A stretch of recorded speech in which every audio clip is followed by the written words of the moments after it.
2023 was a wonderful year for MotoGP. We saw one of the greatest title battles in recent memory, with Jorge Martin and Pecco Bagnaia going head to toe in a thrilling battle in which both riders had the momentum at certain points of the season. And after all of that, we've been treated to a lot of rider transfers and even a brand new track to make 2024 one of the most hotly anticipated seasons in history. I'm here today to tell you why you should watch MotoGP in 2024. I'll be giving a rundown on all the riders, the teams, and I'll give you a review on how testing's gone. But first, let's take a look at the tracks. We have 21 races this year, which is a record in MotoGP. We start off in Qatar, which is a phenomenal race to start the season. This track has a very long start-finish straight, which has caused many photo finishes in the past and has a massive slipstream effect. And it's the only night race on the calendar, which surprised me. Next we go to Portimao, which is a beautiful roller coaster of a track. It was first introduced in lockdown and it's stayed on the calendar since because it's just great. Then we should have gone to Argentina, but that race has been cancelled unfortunately, which was a shame because I always liked that track. So we instead will be going to Austin, USA. This is Marc Marquez's hunting ground. He has dominated here in the past. Then we go to Jerez, one of the classics on the calendar. It's been on the calendar since 1989 and it's one of the staples of the calendar. Next we head to Le Mans, which is a brilliant track. This track actually broke the record last year for the most fans in the Grand Prix weekend, with over 275,000 fans. Sadly it isn't the full Le Mans track, but it still does the job. Next we go on to Catalonia, which is earlier than usual in the season. It's another staple of the calendar, it's been on since 1996, and it doesn't include the horrible chicane before the last corner. Then we go on to Mugello. This is one of the tracks on the first original calendar in 1949, and it's seen as, especially by the Italian riders, as one of the key ones to win. And actually has the longest straight on the calendar, and the speed record was set here at 366.1 km an hour. Rapid stuff. Then we go on to Kazakhstan. It's a brand new track on the calendar, and it was meant to happen last year, but it was cancelled, and I'm looking forward to it. Then we move on to Assen, which is the most famous and historic event on the calendar. The Dutch TT has been occurring since 1925 and it was on the original calendar in 1949. Known as the Cathedral of Speed, this has produced so many classic races in the past. We then move on to Sachsenring in the German Grand Prix, which has been on the calendar since 1952, where Sachsenring has been going on for 25 years. I believe it's the shortest track on the calendar, it's the shortest straight. And once again, Marc Marquez is the king of this circuit. He's got 11 Grand Prix wins here. Then we have the summer break, which is 4 weeks this season, shorter than the previous 6 weeks. Then we go on to Silverstone. Everyone knows Silverstone. It's been on the calendar since 1977 and is beautiful for creating chaos, especially in Moto3. It's produced some of the most exciting races of the season. Austria, next, another phenomenal track. And it's best known for some thrilling last lap battles between Ducati and Marc Marquez 3 years in a row. And then we move on to Aragon, which is my favourite track.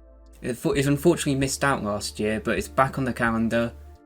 It even has a recreation of the famous corkscrew chicane at Laguna Seca, and it's just a brilliant track. It goes around a massive rock.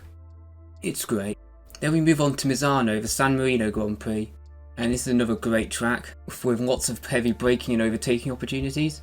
Then we move into India, which had its first race last year and it was a great success. Hopefully it'll be another successful event.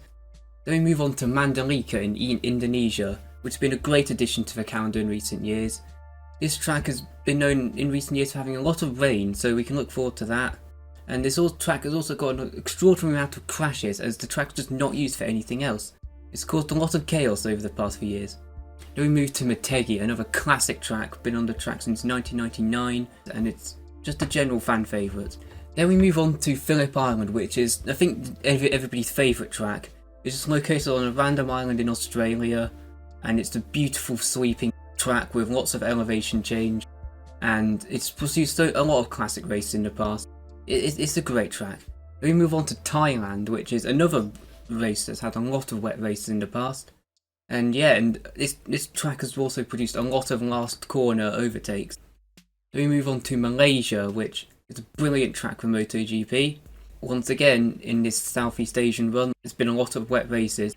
And finally we've got Valencia. It's been the finale in the season since 1999, All championships are decided here. This track race for brilliant title deciders. Now let's look at the teams and the riders. We'll be doing this in constructor order from last year, so we start off with Ducati and the factory Ducati team. And we have the reigning champion Pecco Bagnaia. He's won the last 2 championships and was runner-up in 2021. Pecco Bagnaia is a brilliant rider, he's the most consistent rider on the grid, and he's the favourite to win the championship.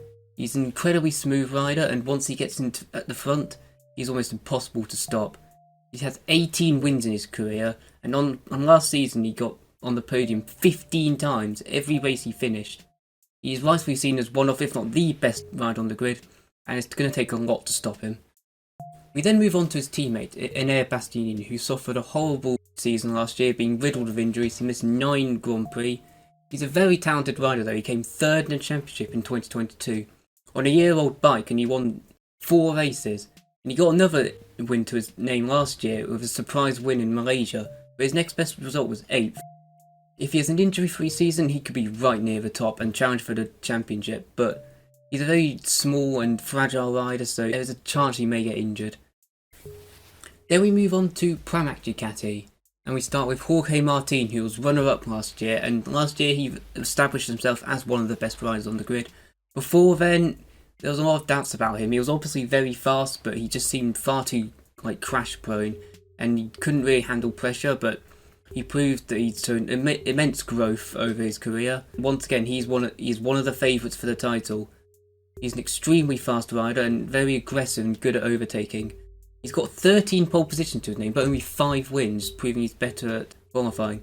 He also won 9 sprint races last year, so which means he's very good at short-term races, but he's not best on his tyres, so he usually gets caught up by the end of races.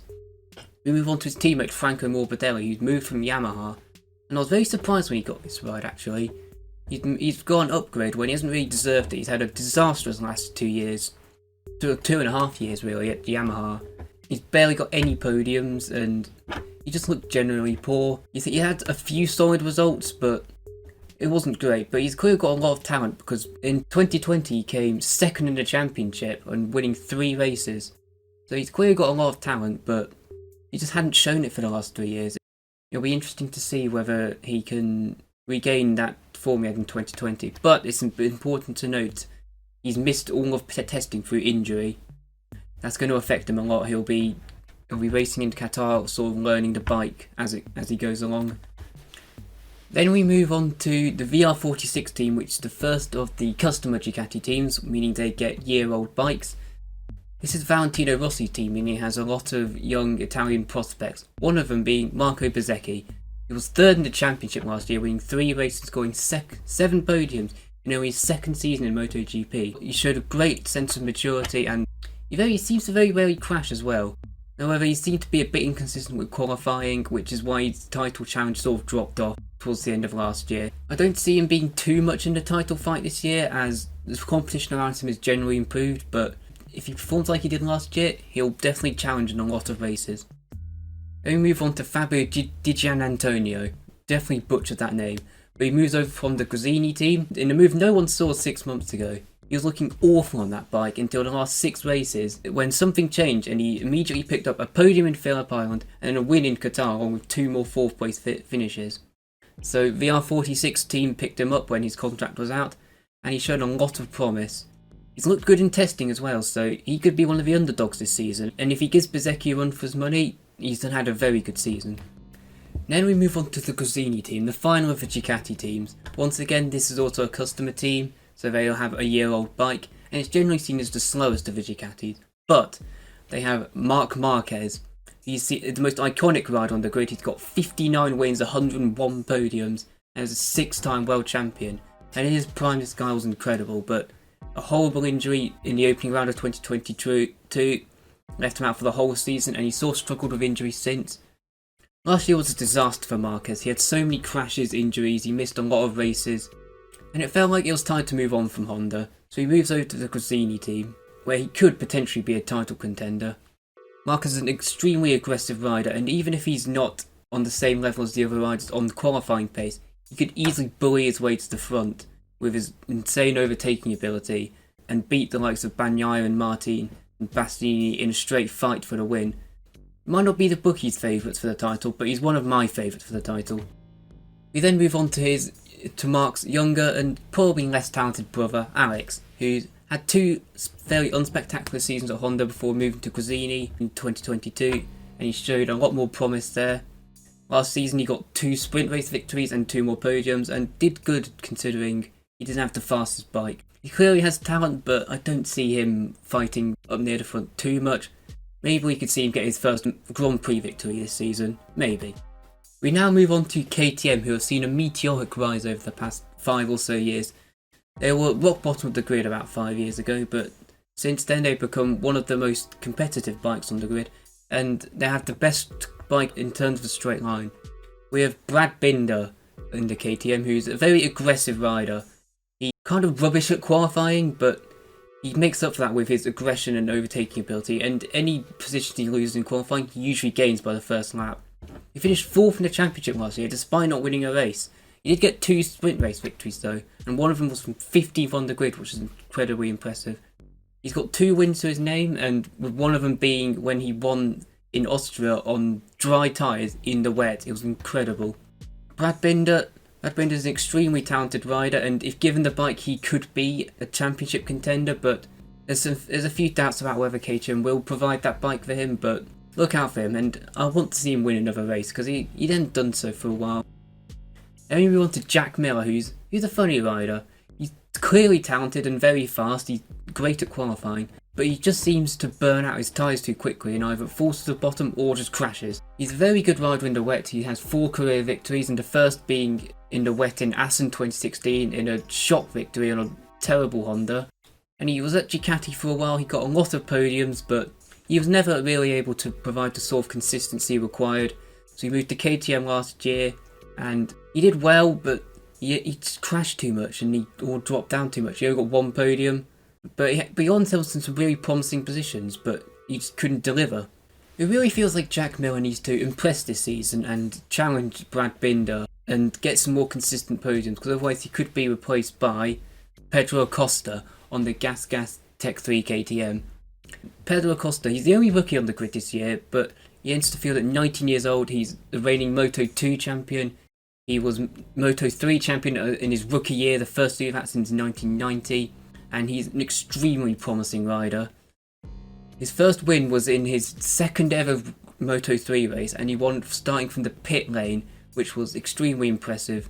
This guy, he could go to the very top, be a multiple time world champion. He's very fast and consistent. He seems to be quite calm, and he's not the greatest at qualifying, but he makes up for that in the races. Once he gets on a competitive bike, he could be an absolute monster. He could show a lot of promise on the KTM. If he gets consistent top 10 finishes, that'd be very impressive. Alongside him is Augusto Fernandez, the 2022 Moto2 champion. It's his 2nd season in MotoGP. He actually had a very solid rookie year last year. He had a standout result in 4th in France. He's a very clean rider who seems to stay out of trouble and is good at qualifying, but it feels like this year he's going to get overshadowed by Acosta, so if he managed to keep up with Acosta, he's doing good. Now we move on to Aprilia, who, like KTM, have seen a big rise over the last few years. However, they sort of dropped off last year, and it's been seen as like a bit of an uphill battle to keep up with like Ducati. Their best rider is Aleix Espargaro. He's the oldest rider on the grid, but he only seems to have got better with age. He only got his first win in 2022, in a season where he managed to put up a title challenge purely with consistency, ending up 4th that year.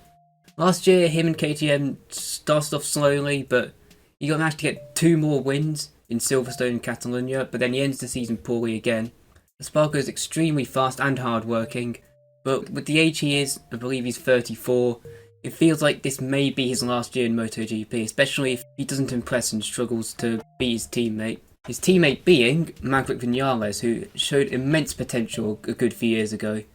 He has 9 wins in MotoGP, most of which with Yamaha, and over 5 years ago he was being seen as a future champion. But ever since he got fired from Yamaha in 2021, he moved to Aprilia and sort of struggled a bit. He's very good at qualifying, but his problem is that he's terrible at starting, and then he doesn't recover until the end of the race. But by then it's too late, and he just recovers to finish about 5th, which means he hasn't actually got a win yet for Aprilia. But if he does, he'll be the first rider in MotoGP history to win with 3 different constructors. Vinales is clearly a talented rider, but I don't see him challenging that much. Hopefully we get to see him win, but I have my doubts. Then we move on to Trackhouse Racing, which is an Aprilia customer team, or an independent team. Over winter they've rebranded, they've gone from RNF Racing to Trackhouse Racing, and have gone for sort of an American theme bike. One of their riders, Miguel Oliveira, he established himself last year as the unluckiest rider on the grid. He has a lot of talent, but he spent most of last year injured through crashes that weren't really his fault. This guy is incredibly good in wet races. He won 2 wet races in 2022. And he got 5 total career victories, all with KTM. He's a very calm, smooth and fast rider, but he does also seem to crash quite a lot. This year is important for Oliveira just to stay fit and get some consistency going, and who knows, he could get a podium or 2. Then we have Raul Fernandez, who isn't related to Augusto Fernandez. I only just found that out actually when researching for this video. Last year for him was a big improvement on 2022. He moved to Aprilia, he got a good amount of top 10 finishes and got a 5th place in Valencia, and he showed a lot more consistency and crashed a lot less than Oliveira. He's still a young rider and he's only 23, it's his 3rd season in MotoGP, and he seemed like he had shown a lot of improvement in testing, so we'll see. Maybe he can get his first podium. And now we move on to Yamaha, and they're the only constructor on the grid that don't have a customer team. It's just Monster Yamaha, and they have declined massively over the last 18 months or so. They've gone from being right at the front to being right at the back. Their best rider, Fabio Quartararo, was the 2021 World Champion, 2022 runner-up, and he struggled along with Yamaha last year. And Quartararo is an insanely talented rider. He's got 11 wins to his name, and he managed to score 3 podiums on the Yamaha last year, which was very impressive considering how slow the bike was. Considering how young he is, 24, he's got a lot of experience going into 6th season of MotoGP. Quartararo's success will sort of depend on how good the bike is. If the bike performs, then Quartararo will be right up there and he'll challenge for victories. But I have my doubts, and he's already complained about the bike's performance in testing, so not looking promising. We then move on to Alex Rins, who is another very talented rider, and he probably should have won the 2020 World Championship, but he just made too many mistakes and crashed too much, and that was the story of his career. He's very fast, he's great at overtaking, but he just crashes a lot. He's got 6 career wins to his name, including a stunning win in USA last year on an absolute tractor of a Honda. He absolutely dominated the race. But last year he only started 7 out of the 20 races because he missed the rest for injury after he broke his leg in Mugello. This year is an important year for him to recover and stay fit again, and see if he can challenge Quartararo, but could be difficult. He's definitely got the ability to be a championship contender, but a combination of too much crashing and the bike just not being good will probably prevent him from being too competitive this year. Watch out for him in USA though. And the final constructor is Honda, and we have now the Repsol Honda team, who have had a horrible last 2 years. The bike seems unrideable, it just seems to throw the riders off the bike. It's a miracle they even have any riders willing to ride for them. The first rider we'll talk about is Luca Marini, who made a very strange move from the VR46 team to the Honda team. It was a strange move, but he's established himself as one of the most consistent riders on the grid, getting a lot of top 5 finishes with the VR46 team, and he even actually added a few podiums to his CV last year. It'll be interesting because he's known for not crashing at all, but the Honda is the most crashy bike on the grid, so it'll be interesting to see how the two counteract each other. His success this year will depend heavily on how Honda are, but I expect him to beat his teammate. That teammate being Joan Mir, who is actually the 2020 World Champion. He managed to win that championship based purely from consistency. He only won 1 race that year, and it is still his only win to date. He became one of the best riders on the grid through consistency. However, something in 2022 changed, and he's just started crashing, and he's maintained the consistency to be fair, but he just hasn't stopped crashing. His consistency in a bad way. He only scored points on 5 occasions last year, and the crashing also left him injured on multiple occasions. During his peak, this guy was extremely consistent, not the best at qualifying or racing, but he got a lot of podiums, and I want to see him back at the front. He definitely has the ability to challenge Marini, but you can clearly tell that his confidence is shattered. If he can stop crashing and get a good few results on the board, he'll be able to challenge Marini.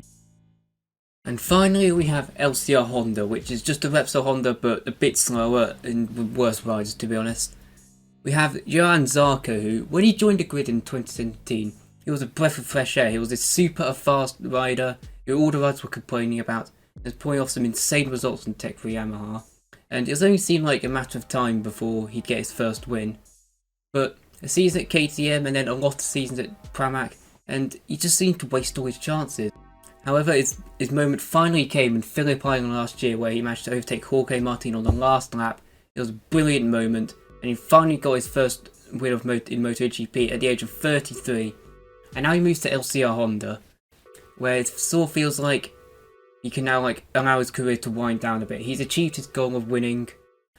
That saying though, he is a very talented rider, and he's really good on his tyres. I don't expect Zarco to impress that much this year, as LCR Honda were horrendous. He may get a few good results here and then, but I'm not expecting too much. And finally we have Takaki Nakagami, who, I'll be honest, in my opinion, is the worst rider on the grid. Back a few years ago in 2020 he was a quality rider and he's getting very consistent finishes. But his problem is he's never ever got on a podium. He had an opportunity in Aragon in 2020 when he was on pole position, but then he crashed 3 corners into the race. Ever since Honda have declined, Nakagami's also declined, and it sort of just seems like he's lost hunger for the sport, as he just sort of rides around in 15th, doesn't risk much to get the best out of the bike. He just trundles around and gets a few points every race. He needs to provide a lot of competition to Zarco this year in order to prove his worth on the grid. If he doesn't, it feels like his time may be up, because there are a lot more talented riders in Moto2. So now that we know all the riders and all the teams, let's take a look at how testing went, because testing's already been done. There were 3 days of testing in Malaysia and 2 in Qatar over the last 2 weeks, and let's have a look at how all the teams are doing. Firstly, we have Ducati, who have seemed to have gone up another level. They seem to be setting the lap times over a second faster than last year. Bagnaia, Bastianini and Martina looked amazing. Like I mentioned, Morbidelli, he's missed all of testing through injury, so it'll be interesting to see how he does in Qatar. The customer Ducatis have also looked decent, but they just seem to be a bit further off. Marc Marquez is only a few tenths a lap off the likes of Bagnaia and Bastianini. And Fabio Di Giannantonio, he's also impressed a lot. He stood out a lot more than Bezzecchi. We have Aprilia, who seem to have emerged themselves as the second fastest bike, especially on race pace. However, their 1 lap pace seems to be a bit of a concern. And a big concern as well is Oliveira has struggled a lot through testing, and Ralph Fernandez actually seemed to improve a lot. KTM seemed to be around where they were before, with Brad Binder as usual looking better than Jack Miller.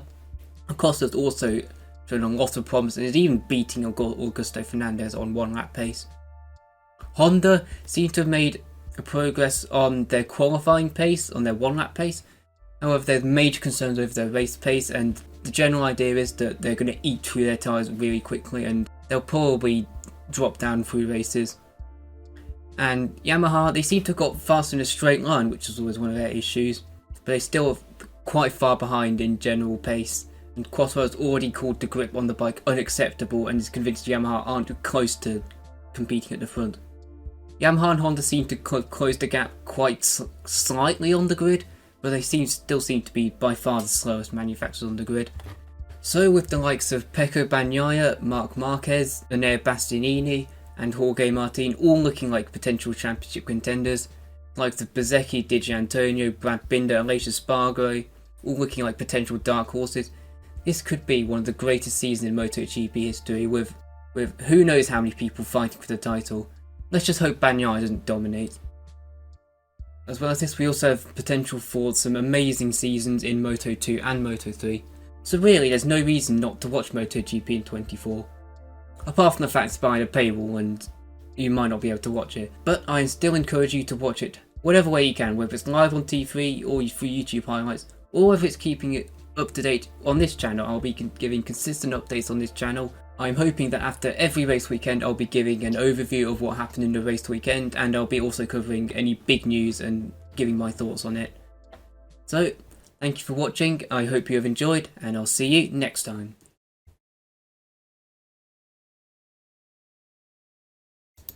Hi guys, if you've made it to this far in the video, thank you. You may notice this is the first video on a brand new channel, so any support and advice on how I could improve my videos would be massively appreciated. I plan on making videos around about weekly, making reviews of race weekends, talk about all 3 classes, as well as making videos on rumours and big stories in the MotoGP world. If you'd like to see me make a video on Firmino to get to Ducati, let me know, because I've had that idea. It's a big story going around. But you better get subscribed, because I'll be uploading my next video on Monday or Tuesday reviewing the opening round. The FP1 has just started as I'm filming this, so I'm looking forward to it. Also, Marc Marquez for World Champion. You heard it here first.